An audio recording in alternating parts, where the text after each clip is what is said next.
पे स्टडी फ्योर में। तो जितने भी मेरे भाई बहन जिन्होंने सीईटी का फॉर्म अप्लाई किया है, चाहे वो ग्रेजुएशन लेवल का हो या फिर 12th लेवल का, तो आज की वीडियो को आपको एंड तक वॉच करना है, क्योंकि दोस्तों लगभग ज्यादातर परसेंटेज राजस्थान जीके के आपके जो है दोनों में, ठीक है ना, ग्रेजुएशन लेवल के और दोस्तों आपके 12th लेवल के सीईटी का अगर आप एग्जाम देने वाले हैं तो उसमें राजस्थान जीके का मैक्सिमम परसेंटेज होने वाला है। अगर आप राजस्थान जीके के अंदर बेहतरीन स्कोर कर लेते हैं दोस्तों, सीईटी में आपका सिलेक्शन होने से कोई नहीं रोक सकता है। तो अगर आपने सीईटी का फॉर्म अप्लाई किया है तो आप सभी को क्लास को एंड तक वॉच करना है। बिना किसी देर के आज की क्लास को शुरू करते हैं राजस्थान जीके के बेहतरीन प्रश्नों के साथ। पहला क्वेश्चन आपकी स्क्रीन के सामने है, भारत का पहला परमाणु विस्फोट किस स्थान पर किया गया?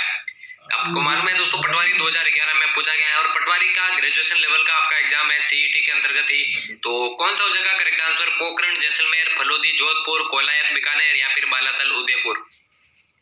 सभी को करेक्ट आंसर देना है जो भी मेरे भाई बहन सीईटी की तैयारी कर रहे हैं। तो भारत का पहला परमाणु विस्फोट दोस्तों पोखरण, जैसलमेर के अंदर किया गया था। आपसे पूछा जाएगा कब किया गया, तो दोस्तों 1974 को, ठीक है ना, 1974 को आपका भारत का पहला परमाणु विस्फोट पोखरण, जैसलमेर के अंदर किया गया। चलिए बढ़ते हैं अगले प्रश्न की ओर।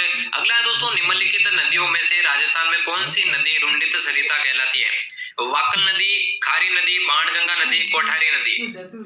कौन सी नदी को रुंडित सरिता कहते हैं? जल्दी से आंसर बताएं दोस्तों। सेकंड ग्रेड के अंदर ये प्रश्न पूछा गया है दोस्तों, रुंडित सरिता किसे कहा जाता है? तो दोस्तों बाणगंगा नदी को आपके रुंडित सरिता कहा जाता है। बाणगंगा नदी के बारे में पूछे दोस्तों, बेराट की पहाड़ियों से इसका उद्गम होता है। बेराट की पहाड़ियों जो कि जयपुर के अंदर स्थित है, उससे यहीं से दोस्तों आपकी बाणगंगा नदी का उद्गम होता है। इसके अलावा दोस्तों अर्जुन की गंगा, ठीक है ना, अर्जुन की गंगा अगर आपसे पूछे कि अर्जुन की गंगा किसे कहा जाता है, तो दोस्तों बाणगंगा नदी को कहा जाता है। इसके अलावा दोस्तों रुंडित सरिता किसे कहा जाता है, तो वो भी बाणगंगा नदी को कहा जाता है। तो तीसरा ऑप्शन इसका बिल्कुल करेक्ट हो जाएगा। चलिए बढ़ते हैं अगले प्रश्न की ओर। मंत्रिमंडल सचिवालय का प्रशासनिक प्रमुख कौन होता है? प्रशासनिक प्रमुख मंत्रिमंडल सचिवालय का मुख्य सचिव, मुख्यमंत्री का सचिव, विधि सचिव या फिर कार्मिक सचिव। करेक्ट आंसर बताएं दोस्तों, क्या हो जाएगा इसका करेक्ट आंसर? सभी को आंसर देना दोस्तों। अगर आपने सीईटी का फॉर्म अप्लाई किया है और इसकी तैयारी कर रहे हैं तो ये मॉडल पेपर आपके लिए महत्वपूर्ण होने वाला है। मंत्रिमंडल सचिवालय का प्रशासनिक प्रमुख दोस्तों मुख्य सचिव होता है, ठीक है ना, पहला ऑप्शन इसका बिल्कुल करेक्ट हो जाएगा। अगला प्रश्न है दोस्तों, कौन सा युग्म असंगत है? कौन सा युग्म असंगत है आपको बताना है। चुंगी तीर्थ जैसलमेर, गोटिया अंबा बांसवाड़ा, चंद्रभागा मेला अजमेर, विक्रमादित्य मेला उदयपुर। असंगत कौन सा इनमें से आपको बताना है। करेक्ट आंसर बताइए क्या हो जाएगा। करेक्ट आंसर बताएं दोस्तों। देखिए दोस्तों, चंद्रभागा का जो मेला है दोस्तों अजमेर के अंदर नहीं लगता है, वो कहां पर लगता है? झालावाड़ के अंदर। तो आपको मालूम चल गया दोस्तों कौन सा इनमें से असंगत है। तीसरा ऑप्शन, ठीक है ना, चंद्रभागा का मेला अजमेर के अंदर नहीं है बल्कि झालावाड़ के अंदर लगता है, इसलिए यही इसका करेक्ट आंसर होगा। चलिए बढ़ते हैं अगले प्रश्न की ओर। राजस्थान में घेटोर की छत्रियां किस राजवंश की है? घेटोर की छत्रियां कौन से राजवंश की है? हाड़ा वंश, सिसोदिया वंश, परमार वंश या फिर कच्छवाहा राजवंश। कौन से वंश की जो है घेटोर की छत्रियां? जल्दी से बताइए। एक एक प्रश्न दोस्तों एग्जाम में आने लायक है, ठीक है ना, प्रत्येक प्रश्नों को। अगर आपने बीएसटीसी की तैयारी हमारे चैनल पर की है दोस्तों, राजस्थान जीके के मैक्सिमम प्रश्न, ठीक है ना, राजस्थान जीके के मैक्सिमम प्रश्न दोस्तों यहाँ से पूछे गए, आप प्लेलिस्ट में जाकर वॉच कर सकते हैं। राजस्थान में घेटोर की छत्रियां दोस्तों कच्छवा वंश से संबंधित है। चौथा ऑप्शन इसका बिल्कुल करेक्ट हो जाएगा। कच्छवा वंश की बात करें, इसकी जगह दोस्तों आमेर का राजवंश भी आपसे पूछा जा सकता है। तो घेटोर की छत्रियां दोस्तों चौथा ऑप्शन इसका करेक्ट हो जाएगा। चलिए बढ़ते हैं अगले प्रश्न की ओर। महत्वपूर्ण प्रश्न है, ये भी जेंटलमैन एग्रीमेंट किनके मध्य हुआ था? जयनारायण व्यास एवं मिर्जा इस्माइल, मिर्जा इस्माइल एवं जमनालाल बजाज, चिरंजी लाल मिश्र एवं जयपुर महाराजा या फिर चौथा ऑप्शन है मिर्जा इस्माइल एवं हीरालाल शास्त्री। बढ़िया प्रश्न है दोस्तों, बड़े बड़े एग्जाम में पूछा गया प्रश्न है। जेंटलमैन एग्रीमेंट का संबंध जो है किनसे है या फिर ये किनके मध्य हुआ था? सभी को साथ साथ आंसर देते जाना है। तो दोस्तों चौथा ऑप्शन मिर्जा इस्माइल और हीरालाल शास्त्री के मध्य दोस्तों जेंटलमैन एग्रीमेंट का जो है हुआ था। चौथा ऑप्शन इसका बिल्कुल करेक्ट हो जाएगा। अगला दोस्तों, शहरिया विकास कार्यक्रम, शहरिया विकास कार्यक्रम किस वर्ष में शुरू हुआ? 1978 से 89, 1989 से 80, 1977 से 78 या फिर 1980 से 82। कौन सा इसका करेक्ट आंसर होगा जल्दी से बताइए। शहरिया विकास कार्यक्रम किस वर्ष में शुरू हुआ था? 1978 से 79, 1979 से 80, 1977 से 78 या फिर 1980 से 82। 1977 से 78 के बीच दोस्तों शहरिया विकास कार्यक्रम शुरू हुआ था। तीसरा ऑप्शन इसका करेक्ट हो जाएगा। अगला देखिए, राजस्थान के किन दो स्थानों पर नागौरी बैलों का व्यापार होता है? मेड़ता नावा, परबतसर डीडवाना, मेड़ता परबतसर या फिर डीडवाना नावा। करेक्ट आंसर बताए दोस्तों क्या हो जाएगा। किन दो स्थानों पर नागौरी बैलों का व्यापार होता है? तो करेक्ट आंसर की बात करें मेड़ता और परबतसर इसका बिल्कुल करेक्ट आंसर हो जाएगा। चलिए बढ़ते हैं अगले प्रश्न की ओर। रानी सती का मंदिर कहाँ पर स्थित है? रानी सती का मंदिर कहाँ है? जयपुर, अलवर, दौसा या फिर झुंझुनू? करेक्ट आंसर बताइए। बहुत ही बढ़िया प्रश्न है। रानी सती के मंदिर की बात करें दोस्तों झुंझुनू के अंदर ये स्थित है। चौथा ऑप्शन इसका करेक्ट हो जाएगा। चलिए बढ़ते अगले प्रश्न की ओर। राजस्थान में मिट्टी की मूर्तियां बनाने की हस्तकला का मुख्य केंद्र कहाँ स्थित है? अकोला, चित्तौड़गढ़, मोलेला, राजसमंद, सागर, जयपुर या फिर नाथद्वारा राजस्थान? एक और बढ़िया प्रश्न इससे बनता है दोस्तों, मिट्टी की मूर्तियां बनाने की जो हस्तकला होती है उसे क्या कहा जाता है? तो उससे कहा जाता है दोस्तों टेराकोटा। आपसे पूछा जा सकता है टेराकोटा किससे कहा जाता है? तो मिट्टी की मूर्तियां बनाने की जो हस्तकला होती है उसे टेराकोटा कहा जाता है। और इसका जो प्रमुख केंद्र है दोस्तों मोलेला राजस्थान के अंदर। दूसरा ऑप्शन इसका करेक्ट हो जाएगा। चलिए बढ़ते अगले प्रश्न की ओर।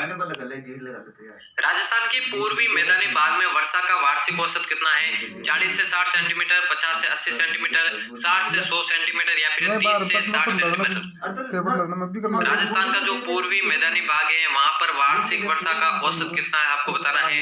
तो देखिए दोस्तों 50 से 80 सेंटीमीटर वहां पर वार्षिक वर्षा का औसत रहता है। दूसरा ऑप्शन इसका करेक्ट हो जाएगा। अगला दोस्तों कौन सा युग में सही सम्मिलित नहीं है आपको बताना है। 56 की पहाड़ियां बाड़मेर, त्रिकुट पहाड़ी जैसलमेर, ऋषिकेश सिरोही या फिर चौथा ऑप्शन है मालखेत की पहाड़ियां जालोर? प्रश्न को पढ़ना है, अच्छे से आंसर देना है, करेक्ट आंसर देना है। देखिए 56 की पहाड़ियां बिल्कुल दोस्तों बाड़मेर के अंदर स्थित है, ठीक है ना। त्रिकुट पहाड़ी बिल्कुल दोस्तों जैसलमेर के अंदर स्थित है। जैसलमेर का जो सोनारगढ़ दुर्ग है दोस्तों बिल्कुल त्रिकुट पहाड़ी पर बना हुआ है। और जो ऋषिकेश पर्वत है दोस्तों वो भी सिरोही के अंदर स्थित है। लेकिन दोस्तों जो मालखेत की पहाड़ियां है, जो मालखेत की पहाड़ियां दोस्तों जालोर के अंदर नहीं है बल्कि सीकर के अंदर है, ठीक है ना। जालोर के अंदर नहीं है, ये सीकर के अंदर है स्थित। इसलिए दोस्तों यही एक ऑप्शन है जिसको जो कि असुमेलित है या फिर सुमेलित नहीं है, इसलिए चौथा ऑप्शन इसका करेक्ट हो जाएगा। चलिए बढ़ते हैं अगले प्रश्न की ओर। पूछा गया है सुनहरी कोठी का निर्माण किसने करवाया जो टोंक के अंदर स्थित है? नवाब वाजिद अली साहब, नवाब आमिर खान, नवाब बिरजिस कद्र या फिर नवाब मोहम्मद इब्राहिम कली खान? सुनहरी कोठी का निर्माण किसने करवाया दोस्तों जल्दी से बताइए। देखिए सुनहरी कोठी की बात करें इसका जो निर्माण है दोस्तों नवाब मोहम्मद इब्राहिम कली खान ने करवाया था। आपसे पूछा जा सकता है कहां पर स्थित है? तो टोंक के अंदर स्थित है। चौथा ऑप्शन इसका करेक्ट हो जाएगा। अगला है राजस्थान में सर्वाधिक पर्यटक किस शहर के अंदर आते हैं? अलवर, अजमेर, जोधपुर या फिर जयपुर? करेक्ट आंसर बताइए दोस्तों क्या हो जाएगा। राजस्थान में जो सर्वाधिक पर्यटक है कौन से शहर में आते हैं आपको बताना है। तो बहुत ही बढ़िया प्रश्न है, जयपुर इसका बिल्कुल करेक्ट आंसर हो जाएगा। चलिए बढ़ते हैं अगले प्रश्न की ओर। राजस्थान के किस जिले में प्लाया झील स्थित है? जैसलमेर में। प्लाया झील कौन से जिले में है? कोटा, जैसलमेर, भरतपुर या फिर उदयपुर? जल्दी से आंसर बताइए। प्लाया झील की बात करें दोस्तों जैसलमेर के अंदर ही स्थित है। दूसरा ऑप्शन इसका करेक्ट हो जाएगा। अगला देखिए राजस्थान का सबसे पश्चिमी बिंदु कौन सा है? राजस्थान का सबसे पश्चिमी बिंदु, राजस्थान की अवस्थिति के बारे में अगर आपको जानकारी है तो इसका आंसर आप दे पाएंगे। बोरकुट गांव, सिलाना गांव, कटरा गांव या फिर कोण गांव? पूछा गया है राजस्थान का सबसे पश्चिमी बिंदु कौन सा है? तो दोस्तों कटरा गांव इसका बिल्कुल करेक्ट हो जाएगा जो कि जैसलमेर के अंदर स्थित है। अगर आपसे पूछा जाए दोस्तों राजस्थान का सबसे पश्चिमी बिंदु और कौन से जिले में है तो कटरा गांव जैसलमेर इसका करेक्ट आंसर हो जाएगा। अगला है राजस्थान का सबसे पूर्वी बिंदु कौन सा है? आपसे पूछा जा सकता है कि सबसे पश्चिमी बिंदु तो आपने बता दिया, तो बताइए सबसे पूर्वी बिंदु कौन सा है? बोरकोट, सिलाना, कटरा या फिर कोण गांव? तो सबसे पूर्वी बिंदु दोस्तों धौलपुर जिला है, ठीक है ना। अगर आपसे पूछा जाए सबसे पूर्वी जिला कौन सा है तो धौलपुर हो जाएगा। और अगर आपसे स्थान पूछा जाए तो दोस्तों सिलाना गांव इसका बिल्कुल करेक्ट आंसर हो जाएगा, दूसरा ऑप्शन, ठीक है ना। अगला है दोस्तों सुनारी नामक स्थल किस जिले में स्थित है? सुनारी नामक स्थल कौन से जिले में है? करौली, सीकर, झुंझुनू या फिर जयपुर? करेक्ट आंसर बताए दोस्तों क्या हो जाएगा। सुनारी नामक स्थल किस जिले में स्थित है आपको बताना है, करेक्ट आंसर बताइए क्या हो जाएगा। देखिए सुनारी नामक स्थल दोस्तों झुंझुनू के अंदर स्थित है, तीसरा ऑप्शन इसका करेक्ट हो जाएगा। अगला है दोस्तों अकबर ने नागौर दरबार का आयोजन कब करवाया था? 1570, 1775, 1565 या फिर 1560? नागौर दरबार का आयोजन अकबर के द्वारा कब किया गया था? तो 1570 इसका बिल्कुल करेक्ट आंसर हो जाएगा। चलिए बढ़ते हैं अगले प्रश्न की ओर। शिशुपाल वध का लेखक कौन था पूछा गया है? सूर्यमल मिश्रण, कवि माघ, चंद्रबरदाई या फिर मोहनोत नैणसी? करेक्ट आंसर बताइए क्या हो जाएगा इसका। शिशुपाल वध का लेखक कौन था बताइए। तो देखिए दोस्तों महाकवि माघ, ठीक है ना, महाकवि माघ इसका बिल्कुल करेक्ट आंसर हो जाएगा। चलिए बढ़ते हैं अगले प्रश्न की ओर। निम्न में से भरतपुर संभाग में कौन सा जिला नहीं है? अलवर, धौलपुर, करौली या फिर सवाई माधोपुर? देखिए दोस्तों भरतपुर संभाग के अंतर्गत 4 जिले आते हैं। पूछा जा सकता है 4 जिले आते हैं कौन कौन से? देखिए भरतपुर, ठीक है ना, भरतपुर आता है, धौलपुर आता है, करौली आता है और सवाई माधोपुर आता है। और यहाँ पे पूछा गया कौन सा जिला नहीं आता है, तो दोस्तों अलवर इसका करेक्ट आंसर होगा, जो कि भरतपुर संभाग में नहीं आता है। अगला दोस्तों, निम्न में से किसको कथक नृत्य की जन्मस्थली माना जाता है? नवलगढ़, जयपुर, अलवर या फिर चौथा ऑप्शन है सुजानगढ़, चूरू। किसको जो है कथक नृत्य की जन्मस्थली माना जाता है? करेक्ट आंसर बताइए। कथक नृत्य या तो सुजानगढ़, चूरू को जो दोस्तों कथक नृत्य की जन्मस्थली माना जाता है। चौथा ऑप्शन करेक्ट हो जाएगा। चैनल को दोस्तों सब्सक्राइब नहीं किया तो जल्दी से कर लेना, क्योंकि इसी तरह की क्लासेस आपको चैनल पर डेली देखने को मिलेगी, ठीक है ना। अगला है नौगरी आभूषण किस अंग पर पहना जाता है? सिर, गले, हाथ या फिर कान। कहां पर नौगरी आभूषण पहना जाता है? करेक्ट आंसर बताइए।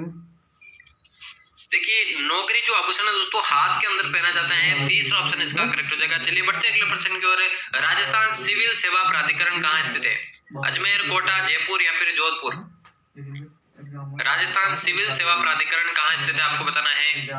अजमेर, कोटा, जयपुर या फिर जोधपुर। तो जयपुर के अंदर ये स्थित है। तीसरा ऑप्शन इसका करेक्ट हो जाएगा। चलिए बढ़ते हैं अगले प्रश्न की ओर। सांझिक त्योहार किससे संबंधित है? नव विवाहितों से, कुंवारी कन्याओं से, किशोर बालकों से या फिर महिलाओं से।